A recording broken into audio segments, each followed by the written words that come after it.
Hey, what's going on, everybody? It's your boy James, and you know what this is. This is a dad's thing, and I'm out here on this beautiful, beautiful, beautiful, beautiful evening as my daughter is having her practice tonight. And yeah, it was so nice that I just said, let me get out here and walk around a little bit. It's about 7:45.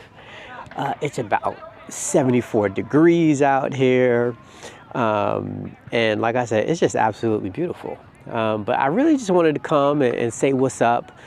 And I wanted to talk a little bit about father-daughter relationships.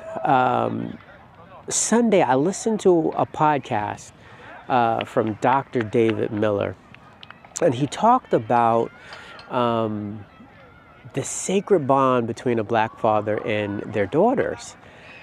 And it just was really, really striking to me what he was bringing to the table in that podcast, because I had actually did a video a while ago, a couple of months ago, and I talked about how my youngest daughter at the time, when she was playing basketball in her season, how she tended to play better or was more engaged when I was at practice.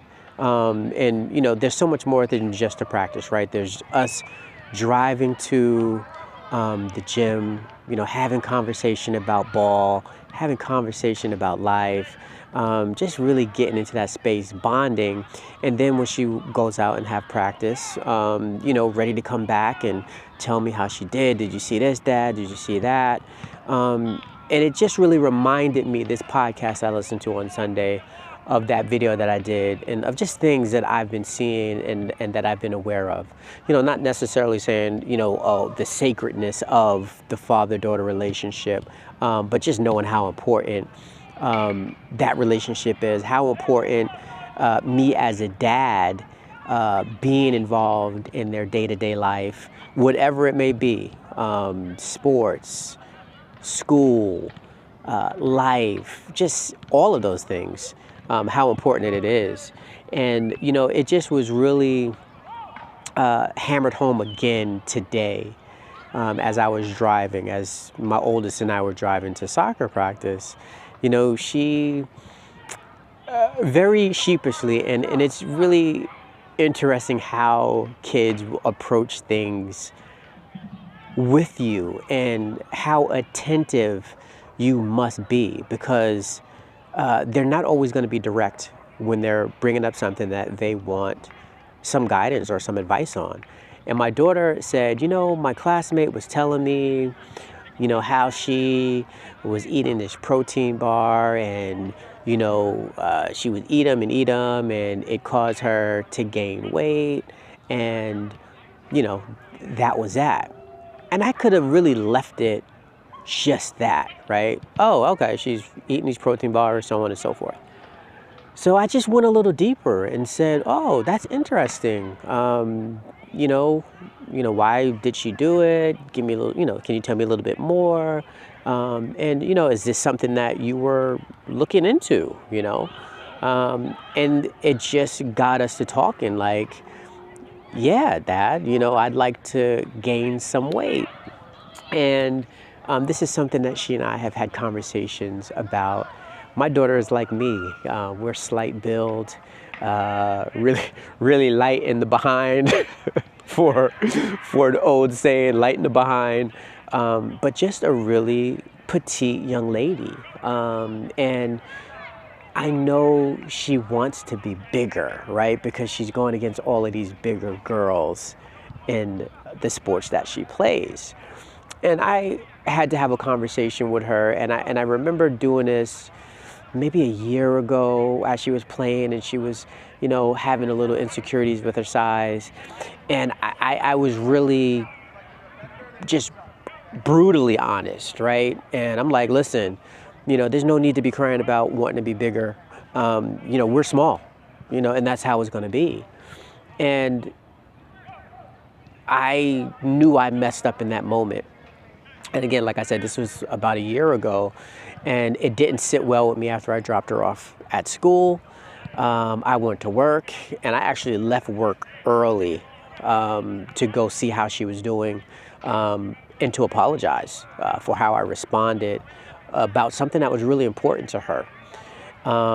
Because I've been there. I've always been the smallest person in the room. And in my athletic days, always the smallest. And I shared with her today, when I was 10 years old playing football, Pee Wee football, they were scared that I was too small to play and that I would get hurt. But there's a toughness that I had. There was a resilience in all that I do because of, my stature. I wouldn't let that hinder me from being the best that I can be. And I shared, my college days, I worked my butt off, and, I became the strongest guy pound for pound on my team. I could bench press twice my body weight, and nobody could do that. There was no 300-pound lineman bench pressing 600 pounds. It just didn't happen. So I said, there's ways that you can go about, gaining weight, gaining strength, and we can get on that journey. We talked about eating healthy, the importance of getting good sleep. Talked about, weight training, like what does that look like, and how do you use that to your advantage to get stronger, right? To put on, some healthy pounds, and not that fake stuff just by eating, so on and so forth. And then I shared that, I was never one to use supplements. I did it naturally. And for me, it really was about a good diet. And really the only time I ever had a really good diet was when I was in college, because in college you have a cafeteria. You get your 3 squares a day, and you got a little extra for some snacks and stuff like that. But I really made lots of gains, during camp. When we reported to school early in August to get started for our football season, we were on campus 2 weeks before everybody else. And in that time, it was just, and I shared with my daughter, it was football 24/7, right? We were either doing something football related, eating, lifting weights, watching film, or sleep. And that was for 2 weeks straight. And in those 2 weeks, I would gain on average about 5 to 7 pounds. And for me, that's a lot of weight.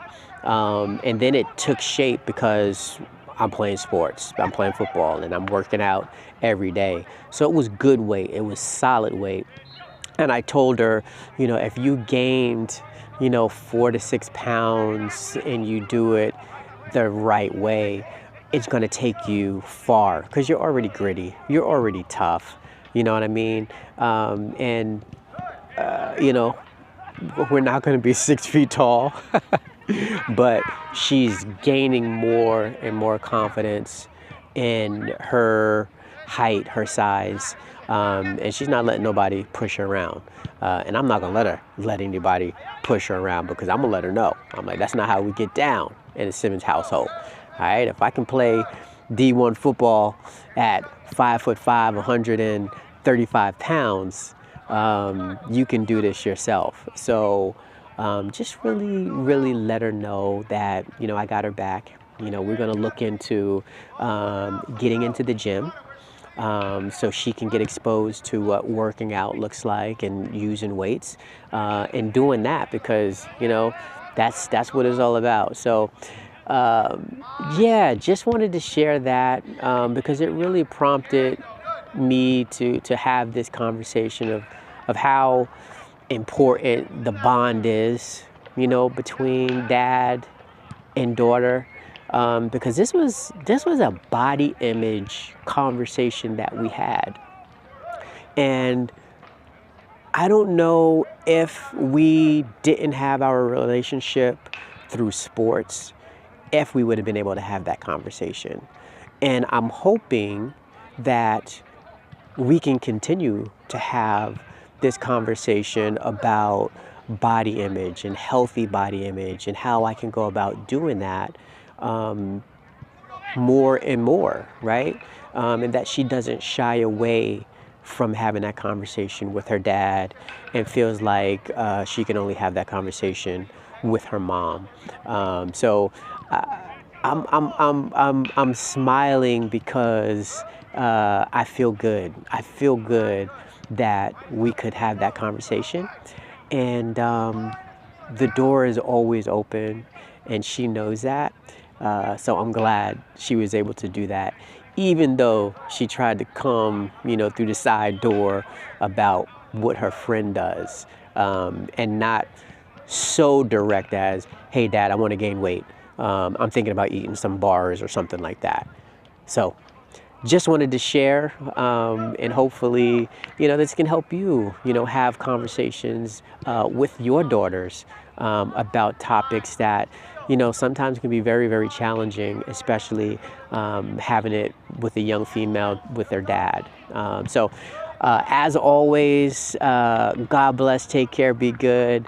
Hope all is well, and I'll see you on the next one. Peace.